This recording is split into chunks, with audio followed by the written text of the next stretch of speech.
Pakistani super model Ayan علی کے خلاف گرفتاری کا وارنٹ جاری کر دیا گیا ہے۔ ماڈل ایان علی بار بار طلب کیے جانے کے باوجود گزشتہ آدھے برس سے عدالت میں کسی بھی سماعت کے لیے حاضر نہیں ہوئی اور یہی بات اس وارنٹ کو جاری کرنے کی وجہ بنی۔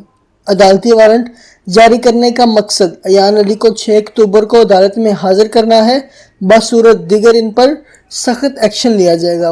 واضح رہے کہ 2015 میں ماڈل ایان علی کو اسلام آباد کے بینظیر بھٹو انٹرنیشنل ایئرپورٹ سے گرفتار کر لیا گیا تھا کیونکہ ان کے بیگ سے $5,06,800 کی رقم برآمد ہوئی تھی۔ پاکستانی قانون کے مطابق کوئی بھی سفر کے دوران $10,000 سے زیادہ رقم اپنے پاس نہیں رکھ سکتا۔